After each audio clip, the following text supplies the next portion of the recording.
each year, the American Psychological Association does a survey of a representative sample of Americans to figure out what stresses them out the most. And this year, the results are a little different from the previous one. So I wanted to share the results with you. They found that most Americans are stressed out about America. Okay, the state of politics and everything that entails. More than half of Americans say that the present day is the worst period of American history that they can remember. And keep in mind, they're talking to a representative sample of Americans. They're not just talking to millennials. So they're having conversations with people, or surveying people, I should say, that lived through World War II. And they think that the modern day, today, is worse than it was back then. And Vietnam and 9/11 and all those moments.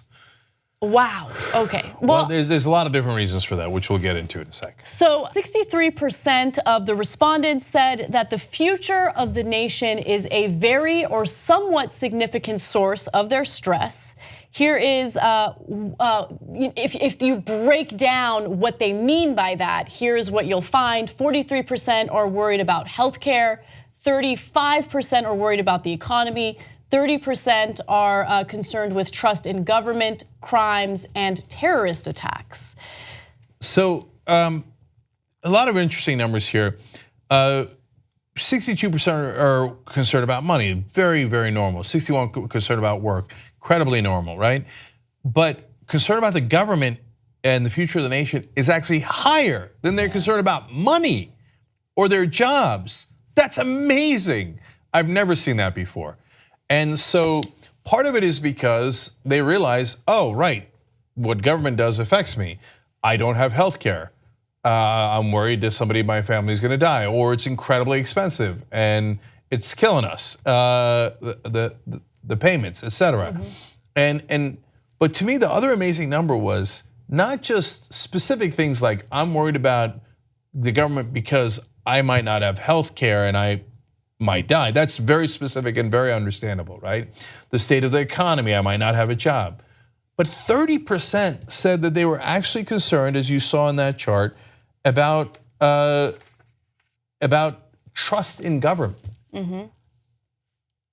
So this is the thing that pundits on TV said that nobody cares about, right? Like, oh, no, nobody, like, oh, campaign finance reform, corruption, these are minor issues.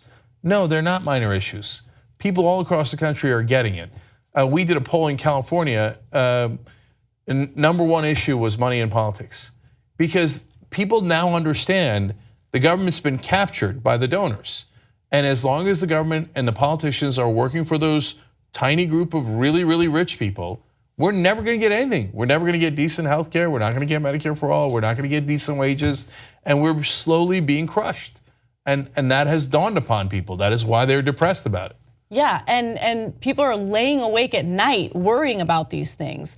Now, if you look at demographics, the survey did find that women are suffering from higher stress levels than men. In 2017, women experienced a slight increase in their stress levels compared to 2016, and men actually experienced a slight drop. That's another amazing part of the survey, because so Trump appeals to men more, but it's amazing how it works on a macro level.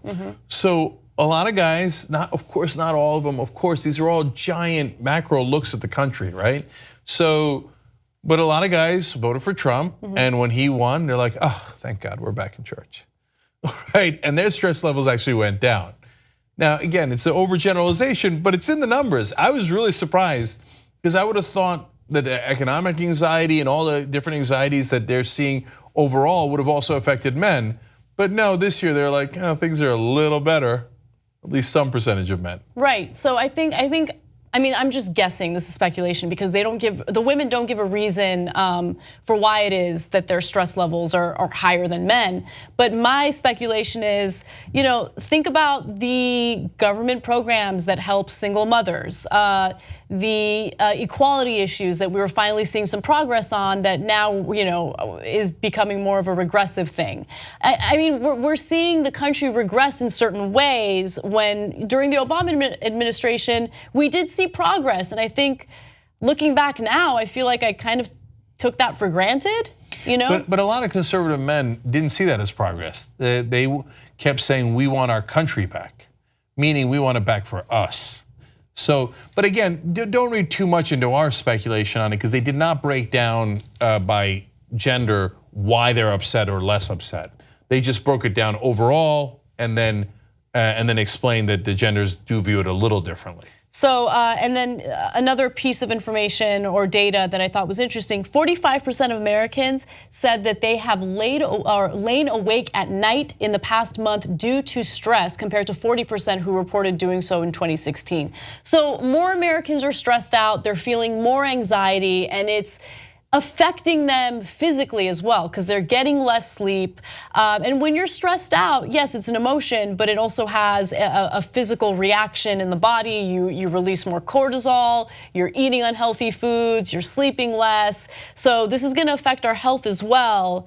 And I know I can definitely sympathize with people who have lost sleep over these issues. In some ways, I'm surprised that the anxiety is not greater. And God help us if there's any kind of economic crash, because this will shoot through the roof. Because look, minimum wage is $7.25. That's $15,000 a year. How do you not lay awake at night if you're making $15,000 a year? How do you live on that? And that is true for a ton of Americans. Oh wow, you got raised all the way up to $8.75. It's still not much. It's like $17,000 a year. You know, and so many Americans now have been crunched down to minimum wage. They used to have good jobs, they don't anymore. And then they need government assistance, and that hurts their sense of self-respect. And you know, conservatives think, they're all bums and they all want handouts. They don't want handouts. They make $7.25. They need it for their kids. They're not bums. A lot of these people are working poor and the middle class. It's hard not to get stressed out. So, I mean, I hope we don't have any kind of economic crash.